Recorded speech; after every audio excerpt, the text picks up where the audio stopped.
দুপুর পরেই প্রধানমন্ত্রী তারেক রহমান এবং স্বরাষ্ট্রমন্ত্রী সালাউদ্দিন আহমেদকে কঠিন গণধুলাই। বিস্তারিত জানতে ভিডিওগুলো দেখতে থাকুন। এখন হঠাৎ করে সংসদে জামাতের আমিরের সুর পাল্টে গেছে। তিনি বলছেন সব দলকে রাজনীতি করতে দিতে হবে, সব দলের রাজনীতি করার অধিকার রয়েছে। হঠাৎ করে এই পাল্টা সুরে গান কেন শোনা যাচ্ছে? সুরটা পাল্টে গেল কেন?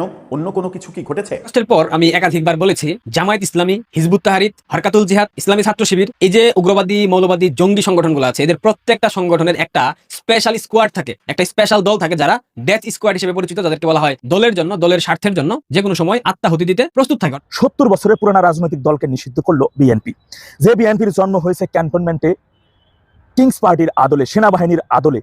আসসালামু আলাইকুম সম্মানিত দর্শক, আজকের ভিডিওটি খুবই গুরুত্বপূর্ণ, অত্যন্ত স্পেশাল। ভিডিওটি না টেনে সম্পূর্ণ দেখবেন। সম্মানিত দর্শক শ্রোতা, অবশেষে তারেক রহমান ক্ষমতায় আসার পরেও কঠিনভাবে ফেঁসে গেছেন। প্রিয় দর্শক শ্রোতা, জনাব তারেক রহমান বর্তমান দেশের প্রধানমন্ত্রী, অপরদিকে স্বরাষ্ট্রমন্ত্রী সালাউদ্দিন আহমেদ শেষ রক্ষা হচ্ছে না। প্রিয় দর্শক শ্রোতা, আপনারা এখন বলবেন কেন? আজকের এই ভিডিওটি যদি আপনারা দেখেন তাহলে বুঝতে পারবেন প্রধানমন্ত্রী তারেক রহমান কেন ফেঁসে গেলেন, বিএনপি দল কেন ধ্বংসের মুখে, এবং অপরদিকে জামাত এবং এনসিপি কি করতে চাচ্ছে। দর্শক, আজকের এই ভিডিওটি খুবই গুরুত্বপূর্ণ, আপনাদের বিশেষভাবে অনুরোধ করতেছি ভিডিওটি না টেনে সম্পূর্ণ দেখার জন্য। ইতিমধ্যেই সেনাপ্রধান কঠিন অ্যাকশন নিয়েছেন। তো বেশি কথা না বাড়িয়ে সরাসরি মূল ভিডিওতে চলে যাই। আপনারা মনোযোগ সহকারে বিস্তারিত ভিডিওগুলো সম্পূর্ণ দেখতে থাকুন।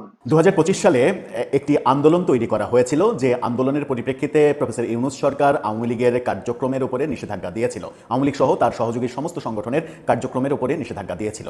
যে নিষেধাজ্ঞা এখন বিভিন্নভাবে আওয়ামী লীগ নিষিদ্ধ দল, নিষিদ্ধ আওয়ামী লীগ, এভাবে গণমাধ্যমে শব্দ চয়ন হতে আমরা দেখছি। সেই সময় আন্দোলনটাকে দানা বেঁধে তোলা হয়েছিল মূলত এনসিপির নেতৃত্বে। এনসিপি যদিও তখন গঠন হয়েছে মাত্র, সেই এনসিপির নেতৃত্বে যখন আন্দোলনটা দানা বাঁধা হলো, এবং সেই আন্দোলনে মূলত জামাতের সমর্থনে লোকবল সংগ্রহ করা তাদের মধ্যে সম্ভব হয়েছিল তাদের পক্ষে। তার মানে হচ্ছে যে আন্দোলনটা ছিল এনসিপি এবং জামাতের, আওয়ামী লীগ যেন নিষিদ্ধ করা হয়। এখন হঠাৎ করে সংসদে জামাতের আমিরের সুর পাল্টে গেছে। তিনি বলছেন সব দলকে রাজনীতি করতে দিতে হবে, সব দলের রাজনীতি করার অধিকার রয়েছে। হঠাৎ করে এই পাল্টা সুরে গান কেন শোনা যাচ্ছে? সুরটা পাল্টে গেল কেন? অন্য কোনো কিছু কি ঘটেছে? কিংবা এখন কি তিনি টের পাচ্ছেন যে নিজের ঘরে আগুন ধরার মতো অবস্থা হয়েছে, সেই কারণেই তার সংসদে বক্তব্য পরিবর্তন হয়ে গেছে? তাহলে আওয়ামী লীগের নিষেধাজ্ঞার কি হবে? একদিন আগেই যখন সংসদে বিল পাশ হলো, যেই অধ্যাদেশ প্রফেসর ইউনূসের সন্ত্রাস বিরোধী অধ্যাদেশ, এবং যে অধ্যাদেশের মাধ্যমে তাদের দাবির প্রেক্ষিতেই আওয়ামী লীগের কার্যক্রম নিষিদ্ধ করা হয়েছিল, সে সময় তো জামাত বিরোধিতা করেনি, সেই অধ্যাদেশের বিরোধিতা করেনি। যখন কণ্ঠভোটে এটা হা নাতে যায়, তখন তো জামাত এটাতে না ভোট দেয়নি। জামাত তো বলেনি যে, কিংবা এনসিপি তো বলেনি যে এটা আমরা পাশ করতে চাই না। ওখানে বলা হয়েছে, স্পিকার বলেছিলেন সর্বসম্মতিক্রমে, তার মানে হচ্ছে না ভোটে একটি ভোটও না পড়ায় সর্বসম্মতিক্রমে ওই অধ্যাদেশের পক্ষে মত পড়ায় সর্বসম্মতিক্রমে অধ্যাদেশটি পাশ হলো, বিলটি পাশ হলো। আজকে হঠাৎ করে জামাতের আমিরের যে বক্তব্য পরিবর্তন হয়ে গেল সংসদে, চলুন একটু জেনে দেখি যে কোন প্রেক্ষাপটে তার এই বক্তব্য পরিবর্তন হলো, এবং তার নিজের ঘরেই আগুন লাগার উপক্রম হয়েছে কিনা। থাকবেন পলিটিক্স টিভির নিয়মিত আয়োজনে।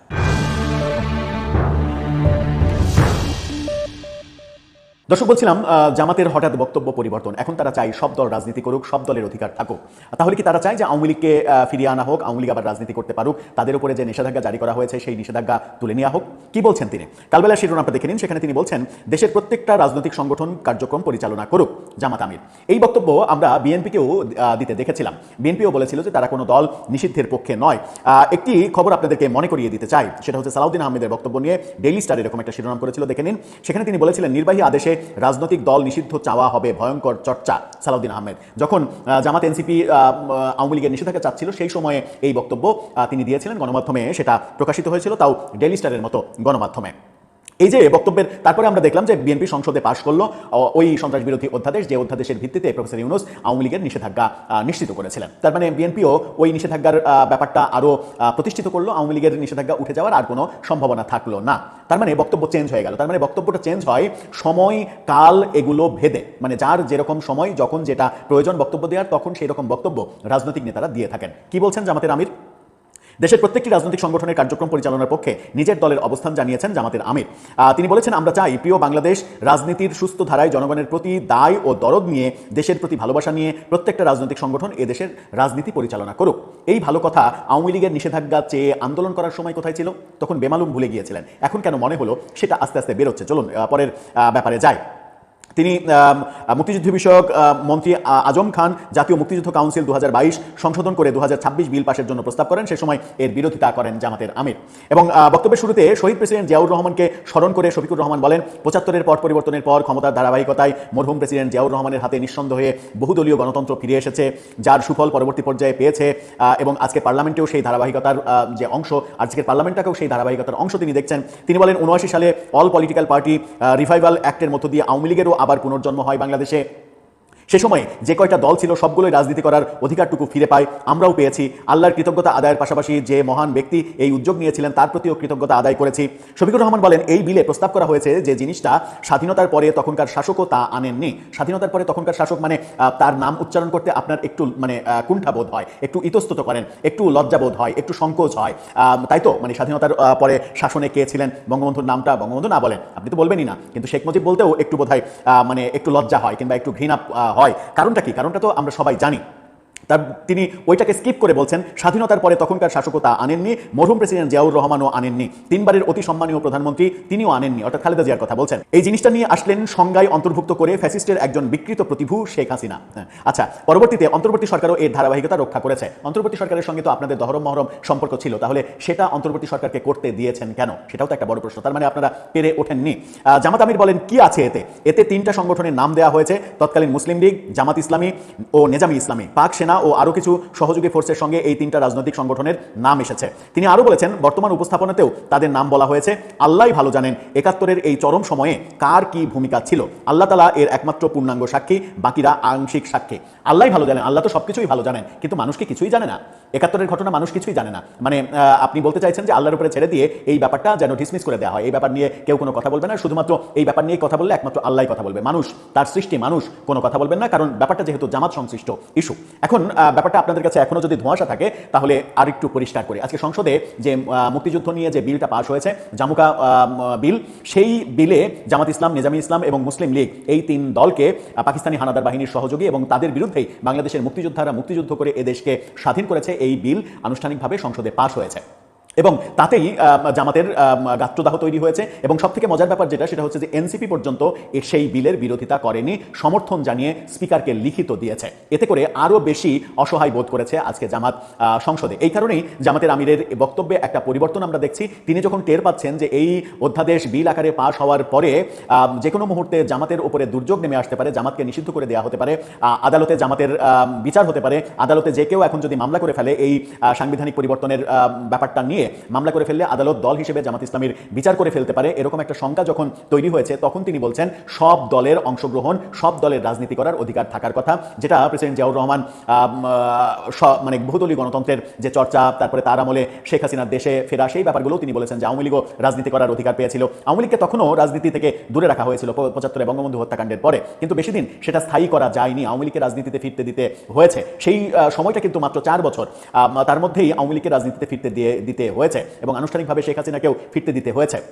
এই ব্যাপারগুলো তিনি স্মরণ করেছেন। স্মরণ করার একটাই কারণ যে কিছুদিন আগে যে তিনি আওয়ামী লীগের নিষিদ্ধ ঘোষণা চেয়ে এনসিপি এবং হাসনাত আবদুল্লাদের আন্দোলনে রসদ জুগিয়েছেন, জনবল সাপ্লাই দিয়েছেন এবং সক্রিয়ভাবে অংশগ্রহণ করেছেন এবং শাহবাগে ওই আন্দোলন থেকে মুক্তিযুদ্ধ বিরোধী স্লোগান পর্যন্ত আমরা শুনেছি। সেই স্লোগান কারা দিয়েছে তার দায়ভার এনসিপির নেতারা নিতে চাননি। সেরকম একটা পর্যায়কে এখন ভুলে গিয়ে এখন সব দলের রাজনীতি করার সুযোগের কথা বলছেন। এই কারণেই কি যে আজকে অধ্যাদেশটি পাশ হয়েছে, যেখানে যুদ্ধাপরাধী দল হিসেবে জামাতের নাম চলে এসেছে।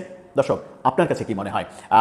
আপনার কাছে কি এটা মনে হয় না যে রাজনৈতিক ব্যক্তিরা, শুধুমাত্র জামাতের কথা বলে লাভ নাই, বিএনপি, আওয়ামী লীগ, জাতীয় পার্টি, যাদের কথাই বলেন না কেন, রাজনীতির মানুষগুলো তাদের কথার পরিবর্তন করে সুবিধাজনক সময়ে, এবং এটা বাংলাদেশের রাজনীতির একটা নিয়মিত কষ্টের পর আমি একাধিকবার বলেছি, জামায়াত ইসলামী, হিজবুত তাহরির, হরকাতুল জিহাদ, ইসলামী ছাত্র শিবির, এই যে উগ্রবাদী মৌলবাদী জঙ্গি সংগঠনগুলো আছে, এদের প্রত্যেকটা সংগঠনের একটা স্পেশাল স্কোয়াড থাকে, একটা স্পেশাল দল থাকে, যারা ডেথ স্কোয়াড হিসেবে পরিচিত, যাদেরকে বলা হয় দলের জন্য, দলের স্বার্থের জন্য যে কোনো সময় আত্মাহুতি দিতে প্রস্তুত থাকে। অর্থাৎ এই যে আপনারা বিভিন্ন সিনেমাগুলো দেখেন না, সেখানে দেখেন না উগ্রবাদীরা, চরমপন্থীরা কিভাবে জিহাদের ঘোষণা দেয়, কিভাবে নারায়ে তাকবীর আল্লাহু আকবার স্লোগান দিয়ে মৃত্যুর মুখে ঢলে পড়ে, কিভাবে বম ব্লাস্ট করে নিজের গায়ে নিজেই আত্মঘাতী, যাদেরকে বলা হয়। এরকম একটা স্কোয়াড আছে জামাত শিবিরের। এই স্কোয়াডের অন্যতম সদস্য ছিল বেগম রোকেয়া বিশ্ববিদ্যালয়ের শিবিরের ডেথ স্কোয়াডের সদস্য আবু সাইদ। যেই জঙ্গি সন্ত্রাসী আবু সাইদ হত্যাকাণ্ডের পর বাংলাদেশের 2024 সালের সেই তথাকথিত মেট্রিকুলাস জুলাই আন্দোলন অনেক বৃহৎ আকার ধারণ করেছিল। আবু সাইদের পর মীর মুগ্ধ যখন হত্যাকাণ্ডের শিকার হলো, এই ঘটনা দুটো যখন সারা বাংলাদেশে ছড়িয়ে গেল, তখন কিন্তু এই আন্দোলন বেগবান হয়েছিল। এর আগে ঠিক ওইভাবে আন্দোলন বেগবান হয়নি, অর্থাৎ জামাত শিবির আইএসআই পরিকল্পিতভাবে এটা করিয়েছে যাতে করে আন্দোলনটাকে একটা বৃহৎ আকার ধারণ করানো যায়, আন্দোলনের মুভমেন্টটাকে যাতে কোটা থেকে সরকার বিরোধী আন্দোলনে রূপ দিতে পারে। এই অভিপ্রায় থেকেই তারা কিন্তু এই শিবিরের ডেথ স্কোয়াডের যে সদস্য জঙ্গি আবু সাইদ তাকে হত্যা করে। ফরেনসিক রিপোর্টে স্পষ্ট লেখা আছে আবু সাইদকে মাথার পেছনে আঘাত করা হয়েছিল, সেই আঘাতের ফলে আবু সাইদের মৃত্যু হয়েছে। রাবার বুলেটে কখনো কেউ মরে না। আবু সাইদকে যখন রাবার বুলেট ছোড়া হয় তখন কিন্তু স্পষ্ট দেখেছেন, আপনারা দাঁড়িয়ে ছিল, ফুটেজে দেখেছেন। এই দাঁড়িয়ে থাকার পর যখন সে পরবর্তীতে তার সহপাঠীরা তাকে হসপিটালের উদ্দেশ্যে নিয়ে যায় তখন তার মাথার পেছনে থেতলানো অংশ ছিল, তার মাথার পেছনে রক্ত পাওয়া গেছে। এগুলো কোত্থেকে আসলো? বুলেট দিয়ে গুলি করা হলো সামনে, ব্লাড থাকবে সামনে, তাহলে মাথার পেছনে কোত্থেকে আসলো ব্লাড? ফরেনসিক রিপোর্টে স্পষ্ট আছে আবু সাইদের মাথার পেছনে আঘাত করা হয়েছিল, যে আঘাতের কারণে আবু সাইদ মৃত্যুবরণ করেছে। শিবিরের ডেথ স্কোয়াডের একজন সদস্যকে শিবিরের নেতাকর্মীরা হসপিটালে নেওয়ার পথে কিংবা হসপিটালে নেওয়ার পূর্ব মুহূর্তে কিংবা হসপিটালে নেওয়ার পর তাকে পরিকল্পিতভাবে হত্যা করেছে আন্দোলনটাকে ভিন্ন খাতে প্রবাহিত করার জন্য। এটা কিন্তু আমরা সবাই জেনে গেছি, বুঝে গেছি। এবং আবু সাইদ হত্যাকাণ্ডের সময় পুলিশ যে রাবার বুলেট ছুড়েছিল তখন কিন্তু আবু সাইদ মরেনি। এইসব ঘটনা দেখার পর আপনাদের কি সন্দেহের জায়গা এখনো আছে যে আবু সাইদকে পরিকল্পিতভাবে হত্যা করা হয়েছে, মীর মুগ্ধকে পরিকল্পিতভাবে হত্যা করা হয়েছে, স্নাইপার 7.62 এগুলো তোমরা ভুলে যায়নি? বাংলাদেশের মানুষ তো সবকিছু ভুলে যায়নি, এত মস্তিষ্ক প্রতিবন্ধী না যে আমরা সবকিছু ভুলে গেছি। আজ গণমাধ্যমে দেখলাম আবু সাইদ হত্যাকাণ্ডের রায় হয়েছে বিচারের। সেই রায়ে পুলিশের একজন এসআই আমির হোসেন এবং আরেকজন কনস্টেবল সুজন চন্দ্রকে মৃত্যুদণ্ড দেওয়া হয়েছে। মৃত্যুদণ্ডের ঘোষণা শোনার পর এসআই আমির হোসেন তিনি জয় বাংলা স্লোগান দিয়েছেন আদালত চত্বরে, দেখলাম। এরপর আরো 3 জনকে যাবজ্জীবন কারাদণ্ড দেওয়া হয়েছে এবং আরো 25 জনকে বিভিন্ন মেয়াদে শাস্তি দেওয়া হয়েছে। এই রায়ের পরেও আবু সাইদের জঙ্গিবিতা সে বলতেছে এই বিচার তাদের কাছে পছন্দ হয়নি, তারা সন্তুষ্ট না এই বিচারে। মানে চিন্তা করা যায়, একজন এসআই কে, একজন কনস্টেবলকে মৃত্যুদণ্ড দেওয়া হলো, 3 জনকে যাবজ্জীবন কারাদণ্ড দেওয়া হলো, 25 জনকে বিভিন্ন মেয়াদে সাজা দেওয়া হলো। তাদের পরিবার যারা সাজাপ্রাপ্ত হলো মিথ্যা ভুয়া উদ্দেশ্য প্রণোদিত রাজনৈতিক প্রতিহিংসার শিকার হয়ে, তাদের পরিবারের মানসিক অবস্থাটা কোথায় গিয়ে ঠেকেছে? একটা জঙ্গির জন্য এত মায়া এত প্রেম, যে জঙ্গিকে এসআই আমির হোসেন হত্যাই করেনি, কনস্টেবল সুজন হত্যাই করেনি, অথচ তারপরেও তাদেরকে মৃত্যুদণ্ডের রায় দেওয়া হলো। এখন তাদের পরিবারের যে বর্তমান মানসিক অবস্থা সেটা কি আপনারা একবারও তাদের জায়গা থেকে ভাবার চেষ্টা করেছেন? করেননি, করবেনও না। জামাত শিবির পরিকল্পিতভাবে বিএনপিকে ব্যবহার করে, অর্থাৎ তাদের স্বামী কিংবা তাদের স্ত্রীকে ব্যবহার করে এই যে রাজনৈতিক প্রতিহিংসার বাস্তবায়ন করছে, এই যে উদ্দেশ্য প্রণোদিতভাবে বিভিন্ন ধরনের অপকর্ম করেই যাচ্ছে আর বিএনপি তাতে ছাই দিচ্ছে, এগুলার কি ফিডব্যাক কখনো আসবে না? জোয়ার ভাটার এই বঙ্গে, ষড়ঋতুর এই দেশে যে কোনো সময় আবহাওয়া পরিবর্তন হয়, হাওয়া বদল হয়, দক্ষিণা বাতাস যে কোনো সময় দিক পরিবর্তন করে উত্তর দিকে বয়ে চলে। এটা বাংলাদেশের বর্তমান 2টা রাজনৈতিক দল বিএনপি এবং জামায়াত ভুলে গেছে। স্বাধীনতার এত বছর পরে সে বঙ্গবন্ধু হত্যাকাণ্ডের বিচার বাংলাদেশে হয়েছে না? হয়েছে তো নাকি? এই যে আওয়ামী লীগ নেতাকর্মীদের উপর যে ধরনের নির্যাতন নিপীড়ন আপনারা চালাচ্ছেন, এগুলোর বিচার তো বাংলাদেশের মাটিতে সংবিধান মোতাবেক হবে। কিন্তু এই যে একজন জঙ্গি আবু সাইদের জন্য আপনারা কয়েকটা নিরীহ নিরপরাধ পরিবারকে ধ্বংসের মুখে ঠেলে দিলেন, এই পরিবারের উপার্জনক্ষম ব্যক্তিদেরকে আপনারা কঠিন শাস্তির মুখোমুখি করলেন মিথ্যা মামলায়। এগুলো তো সৃষ্টিকর্তা প্রদত্ত বিচারের কার্যক্রম হিসেবে আপনাদের উপর ফিডব্যাক আসবে। প্রকৃতি এবং সৃষ্টিকর্তা কখনো কাউকে শূন্য হাতে ফেরায় না, প্রত্যেকটা ঋণ সময় মতো সুদে আসলে ফেরত দেয়। আপনারা যেই অপকর্ম করলেন, এগুলো আমরা বলতেছি না, বাংলাদেশের মানুষ বলতেছে, বাংলাদেশের বিভিন্ন রাজনৈতিক দলের নেতাকর্মীরা বলতেছে যে আবু সাইদ হত্যাকাণ্ডে যাদেরকে শাস্তি দেওয়া হলো নিরপরাধ মানুষগুলোকে, এগুলোর ফিডব্যাক বিএনপি জামাত শীঘ্রই পেয়ে যাবে। বাংলাদেশের মানুষ আপনাদেরকে ফিডব্যাক দেবে। আমরা কোনো হুমকি থামকি দিচ্ছি না, আমরা দর্শক, আমরা কথা বলতেছি, আমরা জাস্ট বাংলাদেশের মানুষের চোখে আঙুল দিয়ে দেখিয়ে দিতে চাই যে প্রহসন কাকে বলে, রাজনৈতিক প্রতিহিংসা কাকে বলে। এটা বিএনপি এবং জামাতের কাছ থেকে বাংলাদেশ আওয়ামী লীগ আন্দোলন সংগ্রামের মাধ্যমে জন্ম নেওয়া একটি রাজনৈতিক দল এবং জন্ম নিয়ে তারা একটা বাংলাদেশের জন্ম দেওয়া সেই দেশের প্রাচীন এবং বৃহত্তম 70 বছরের পুরোনো রাজনৈতিক দলকে নিষিদ্ধ করলো বিএনপি। যে বিএনপির জন্ম হয়েছে ক্যান্টনমেন্টে কিংস পার্টির আদলে, সেনাবাহিনীর আদলে। তারা সর্বপ্রথম একটা ক্লাবের মতো করে একটা ক্লাব গঠন করেন, যে ক্লাবের সদস্য ছিলেন আওয়ামী লীগ থেকে বের হয়ে আসা সিটে ফোটা যে সকল ব্যক্তিগণেরা। অর্থাৎ ভাত খাওয়ার সময় এঠো কিছু ভাত যে পড়ে যায়, সেই পড়ে যাওয়া ভাতগুলোদের সমন্বয় ক্লাবটা গঠন হয়। ধীরে ধীরে 71 সালে কুখ্যাত সেই রাজাকার মুসলিম লীগ থেকে আসা সেই সকল ব্যক্তিদেরকে নিয়ে আস্তে আস্তে সেই ক্লাবটাকে তারা একটি রাজনৈতিক দলে পরিণত করেন। এর মূল লক্ষ্য এবং উদ্দেশ্য ছিল ক্ষমতা দখলকারী জিয়াউর রহমানের দীর্ঘস্থায়ীভাবে ক্ষমতায় টিকে থাকা, যে কারণে তিনি সর্বপ্রথম সেনাপ্রধান এবং সেনাপ্রধান থাকা অবস্থায় রাষ্ট্রপতি ঘোষণা। এরপরে তিনি ক্যান্টনমেন্টে বসে এই ক্লাবের আদলে আজকের এই বিএনপিকে তিনি তৎকালীন সময় গঠন করেন। অর্থাৎ আওয়ামী লীগ থেকে সিটকে পড়া ব্যক্তিদের নিয়ে গঠন করা সেই বিএনপি আজকে সুযোগ পেয়ে আওয়ামী লীগকে নিষিদ্ধ করলো। এর মাধ্যমে মূলত বিএনপি তাদের পায়ে নিজেরাই একটা কুড়াল মাইরা দিল, কারণ এই নিষিদ্ধ কখনো টিকে থাকার মতো নয়। 24 সালের 5 আগস্ট জঙ্গি হামলাকে অভ্যুত্থান দাবি করে ক্ষমতা দখল করলো ডেভিল ইনুস। ডেভিল ইনুসের মূল কথা ছিল, তার ওয়াদাবদ্ধ ছিলেন যে তিনি পৃথিবীর ইতিহাসে সর্বোচ্চ একটি ভালো নির্বাচনের মাধ্যমে নির্বাচিত সরকারের হাতে ক্ষমতা দেবেন। কিন্তু ক্ষমতা দখলের পরেই তিনি কায়দা করে সন্ত্রাস বিরোধী আইন এনে, তথা 2009 সালে জন্ম নেওয়া সন্ত্রাস বিরোধী আইনকে কাজে লাগিয়ে আওয়ামী লীগের কার্যক্রম নিষিদ্ধ করে। আইনের মাধ্যমে আওয়ামী লীগকে নিষিদ্ধ করে তাদের নির্বাচন থেকে দূরে রাখে। বিষয়টিকে কাজে লাগান বিএনপি।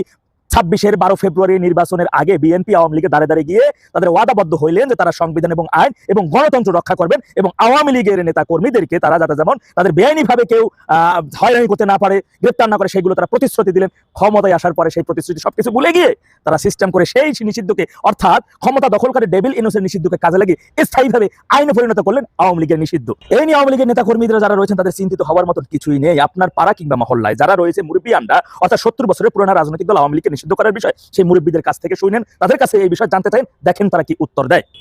আন্দোলন সংগ্রামের মাধ্যমে জন্ম নেওয়া বাংলাদেশের বৃহত্তম রাজনৈতিক দলকে নিষিদ্ধ করছে কিংস পার্টির আদলে তথা সেনাবাহিনীর আদলে অসাংবিধানিকভাবে তৈরি হওয়া ক্লাব থেকে রাজনৈতিক দল বিএনপি। 2005 সালে তত্ত্বাবধায়ক সরকার ব্যবস্থা বাতিল করে জোর করে ক্ষমতা দখল করা তথা পরবর্তীতে 1/11 যে সংঘটিত সেই 1/11 মূল নায়ক ছিল খালেদা জিয়া, যে 1/11 তার পুত্র, তার গুণধর পুত্র তারেক রহমানকে ধইরা ঝুলাইয়া ফিরাইয়া কমর ভাঙিয়া দিছিল। আর আজকে সুযোগ পাইয়া ক্ষমতায় আইসা আওয়ামী লীগের হাতে পায়ে ধইরা ক্ষমতার চেয়ারে বসে আওয়ামী লীগকে নিষিদ্ধ।